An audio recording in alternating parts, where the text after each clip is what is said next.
This is WVBN from the United States.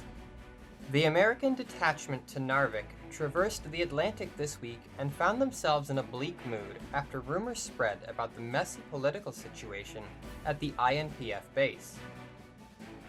Between distrust from the Allies and Axis and threat of invasions, the sailors and soldiers prepared for the worst.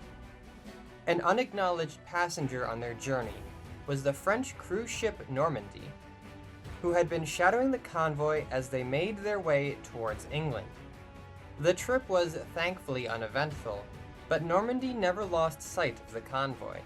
German raiders never appeared to target the ship, and when it came time for Normandy to depart, she gave a brief salute before sailing towards England. In the abandoned town of Norfolk, the officers on watch at Norfolk Naval Base sounded the alarm when a cowardice approached the gates.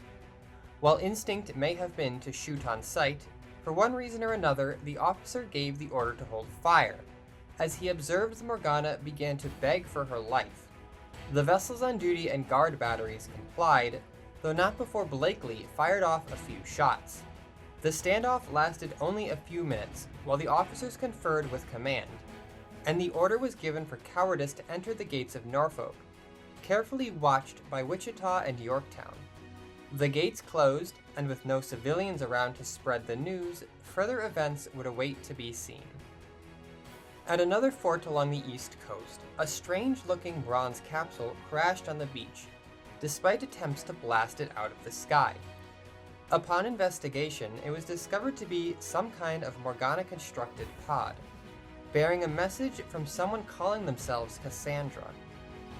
She proclaimed that the Americans had stolen something from them, and that she demanded a prisoner in exchange, the researcher known as Doc, or else.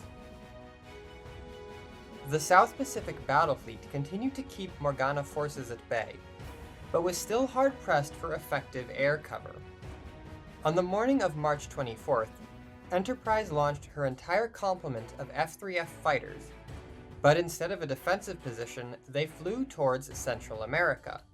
Not long after, orders were given to prepare to receive aircraft, and 24 silver monoplanes landed on Enterprise. These new aircraft were the Brewster Buffalo, and had been secretly brought down to Mexico in exchange for older aircraft and new airfields for the Mexican government. The fighters had been flying with the squadron that had relieved Nicaragua the previous week, and were able to fly to their destination instead of needing to refuel. Enterprise herself examined the fighters with great renown, and was glad to have them on board. Newly equipped, the fleet sailed down towards Panama once again. After much debate, the Navy opted to focus development on a new type of torpedo, dubbed the Mark 16.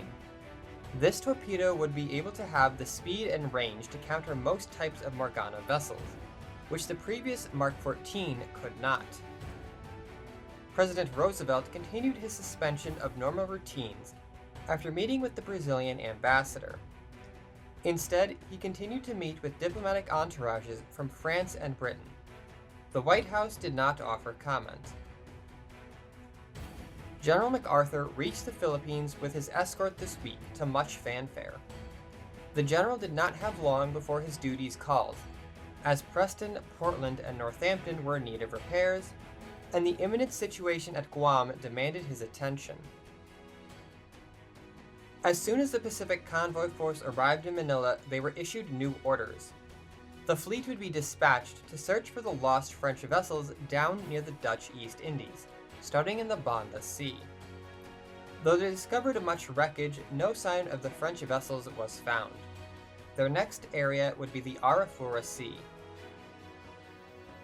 Submarines 135 and 139 were ambushed by a fire near the Bering Strait, while testing out new technologies intended to facilitate the destruction of Morgana cargo vessels. Though the submarines escaped from the fire, they suffered light damage before returning to base. Puerto Rico was attacked by Morgana forces who engaged a nearby air and sea patrol. Cargo vessels were destroyed by torpedoes, and before friendly forces could stop them, they fired off another volley of torpedoes at the ships, and immediately left.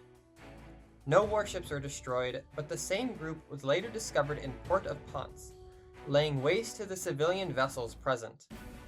This time they were trapped by friendly forces and destroyed.